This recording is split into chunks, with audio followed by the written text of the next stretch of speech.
dengan narasumber Ibu Siti Hima SPD dengan jabatan beliau sebagai Kepala Sekolah di SD Gedang Anak 23 untuk wawancara di hari Kamis 16 Oktober 2025. Assalamualaikum Ibu Siti Hima. Waalaikumsalam warahmatullahi wabarakatuh. Di sini saya akan melakukan wawancara dengan Ibu. Terima kasih banyak atas waktu yang Ibu luangkan untuk hari ini sehingga saya dapat diwawancara dengan Ibu. Untuk tujuan wawancara kali ini bertujuan untuk menggali informasi mengenai strategi kepemimpinan untuk pendidikan di SD Gedang Anak 23. Ibu Hikmah, bagaimana kabar Ibu? Alhamdulillah sehat. Gimana Mbak kabarnya? Alhamdulillah sehat Ibu. Bagaimana akhir-akhir ini kayaknya Bu Siti Hikmah sedang banyak kegiatan Ibu. Iya. Alhamdulillah sudah meluangkan waktunya. Sebagai seorang pendidik, bagaimana model kepemimpinan yang Ibu Siti Hikmah terapkan sehari-hari dalam mengelola SD Gedang Anak 23? Terima kasih Mbak ya.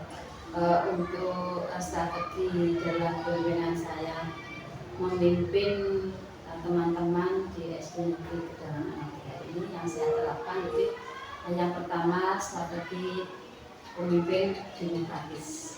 Artinya segala permasalahan, segala kebijakan itu kita lakukan bersama, sehingga nantinya kita laksanakan bersama untuk kebaikan Bapak Ibu guru, terutama untuk anak-anak didik kita. Yang kedua itu partisipatif, artinya kita semua terlibat langsung dalam semua kegiatan. Seperti yang saya sampaikan di awal tadi, Bapak Ibu guru juga terlibat langsung dalam pengambilan kebijakan. Jadi tidak otoriter saya sebagai kepala sekolah. Jadi beliau semua kita libatkan, juga termasuk anak-anak, terutama dalam menentukan kegiatan-kegiatan yang diikuti oleh anak-anak. Yang ketiga itu transformasional, artinya apa?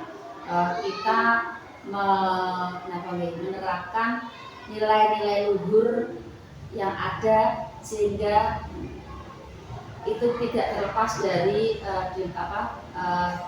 ideologi kita, yaitu ideologi Pancasila. Jadi nilai-nilai luhur untuk tetap memanusiakan manusia.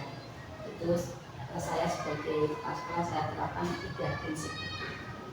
Lalu apa saja sih visi misi di SD Gedang Anak 23 ini?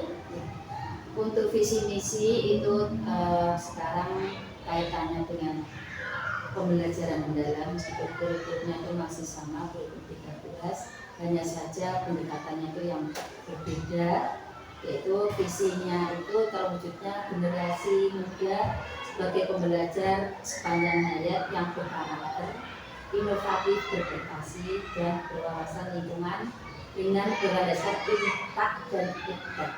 Itu visinya. Kemudian untuk misinya tentu saja kita melaksanakan semua kegiatan yang mengacu atau yang membantu supaya terwujudnya visi tersebut, seperti menciptakan generasi pembelajar sepanjang hayat yang berkarakter, yaitu berarti anak-anak kita berikan pembelajaran, kita berikan istilahnya pemahaman bahwa belajar itu adalah tugas dan tanggung jawab setiap manusia, sampai mati pun tetap harus belajar. Belajar di rumah, belajar di sekolah, dan lain-lain. Dan berkarakter itu kita terapkan melalui pembiasaan, yaitu kebiasaan keagamaan, pembiasaan peringatan-peringatan, dan lain-lain. Lalu upaya apa saja yang dilakukan sekolah untuk meningkatkan kompetensi guru yang ada di SD Gedang Anak 23? Dalam mengupayakan meningkatkan kompetensi guru. Untuk meningkatkan kompetensi guru itu bisa dapat saya lakukan melalui istilahnya supervisi, pembinaan, kemudian memberikan pelatihan baik itu secara kedinasan, mungkin dari dinas keluar atau misalnya dari kabupaten, kemudian dari kecamatan, itu biasanya mengadakan pelatihan-pelatihan, kita mengikutkan ke para bapak ibu guru, atau kita mendatangkan narasumber ke sekolah seperti pengadaan IHT atau diseminasi atau workshop secara pribadi dari sekolah. Lalu bagaimana Ibu memastikan proses pembelajaran yang ada di kelas ini berjalan efektif dan sesuai dengan keinginan Ibu? Untuk langkah-langkah ini ada yang namanya supervisi. Jadi supervisi itu ada pembinaan, baik secara pembinaan edukasi pembelajaran atau pembinaan karakter atau pembinaan sosial. Nah, ini khusus di pembelajaran itu ada supervisi melalui 4 tahap, yaitu observasi, kemudian pasca observasi. Pra itu di situ kita saling sharing dalam pembuatan modul untuk belajar. Tentu saja di situ diterapkan prinsip dan kerangka-kerangka yang sesuai dengan pembelajaran modern. Kemudian disesuaikan dengan kemampuan anak, disesuaikan dengan minat dan bakat anak. Kemudian di observasi itu kita melihat langsung keterlaksanaan atas modul yang sudah dirancang oleh bapak ibu, termasuk keterlibatan siswa di dalam pembelajaran.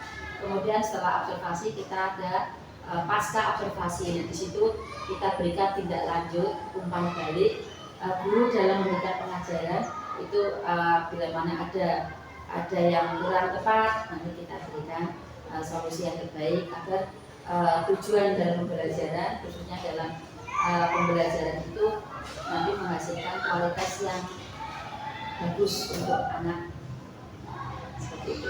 Lalu apa saja kendala yang menjadi fokus utama dalam pembinaan yang terbesar yang Ibu hadapi dalam proses mengelola sekolah ini?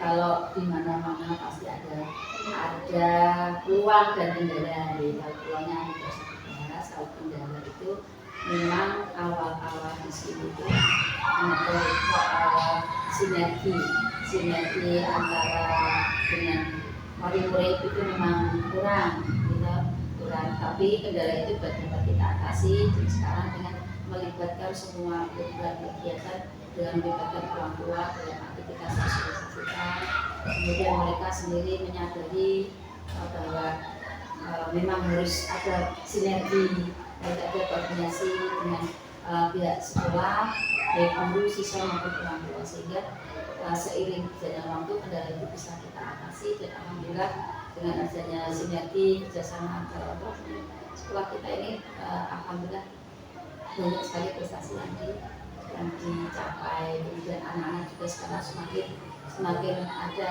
mindset untuk berubah. Jadi tidak hanya seperti dulu kalau dulu kan yang penting anak sekolah gitu. Sekarang itu alhamdulillah tidak. Sekarang anak pengen maju, kemudian berprestasi, kemudian mempunyai karakter yang positif itu alhamdulillah sekarang kita sampai semuanya berkat adanya sinergi dari itu yang dulu terjadi sekarang. Disebut bisa dikatakan sebenarnya Bu, Ibu sudah menjabat sebagai kepala sekolah di SDT dan Pademangan 3 ini berapa tahun Bu? Saya di sini ditugaskan itu sejak 29 Juni 2022. Berarti ini hampir 3 tahun. Lalu pencapaian prestasi apa yang telah Ibu capai untuk di DIY? Alhamdulillah pencapaian yang sudah kami rasakan di sekarang itu dari guru sekarang sudah ada motivasi, sudah ada keinginan untuk lebih baik lagi, lebih maju lagi. Kemudian sudah ada perkembangan yang luar biasa dari Bapak Ibu guru. Semangat belajar, semangat untuk berubah sudah ada. Dari siswa alhamdulillah prestasinya dari 3 tahun berturut-turut alhamdulillah sangat luar biasa. Bahkan itu kalau kita amati itu setiap event lomba pasti kita selalu berprestasi. Bahkan itu mungkin itu dan juga tidak mungkin ya, itu kita itu termasuk kategori peringkat ketiga dari kecamatan Timur. Yang pertama itu sudah moneter, kemudian yang kedua itu Isyani, Kusopati, karena swasta itu kan banyak sekali penduduknya. Kemudian alhamdulillah SD kita itu insya Allah peringkat ketiga dalam studi. Jadi menjadikan itu sebagai keunggulan, jadi masyarakat dapat Semakin percaya, ya, semakin percaya SD dengan ketiga sehingga apa nih? Oleh karena itu mereka kan dengan adanya bukti-bukti yang sudah kita capai ini, orang tua semakin percaya, semakin mempercayakan kepada guru-guru kita untuk menyekolahkan anak-anaknya. Jadi ya karena berbagai prestasi. Ibu Siti Mirna, sebelum kita akhiri, apakah ada informasi tambahan atau pesan yang ingin Ibu sampaikan terkait perkembangan SD Gedang Anak 03 yang mungkin belum sempat kita bahas?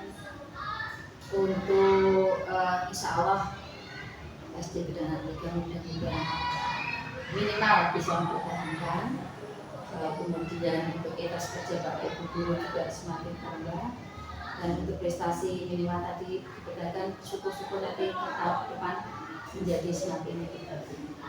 Kemudian untuk yang jadi ikon kita itu, karena di sini itu kan dikelilingi MI dua, yaitu MI Ketenganan dan MI Beji, sehingga untuk karakter itu memang betul-betul saya gratiskan karakter. Yang pertama tentang keimanan, maka saya berikan pembiasaan itu pagi tentang keagamaan. Kemudian ada kegiatan ngaji bareng itu dilaksanakan setiap hari Rabu Kamis. Ngaji bareng itu yang mengajar ya Bapak Ibu guru sendiri, kita tidak memanggil istilahnya khusus untuk guru agama, tapi ya Bapak Ibu guru sendiri itu bisa mengamalkan ilmu agama yang dimiliki, sehingga itu menjadi plus bagi SD kami. Meskipun negeri, tapi keagamaan insya Allah tetap saya lanjutkan. Karena tujuannya apa?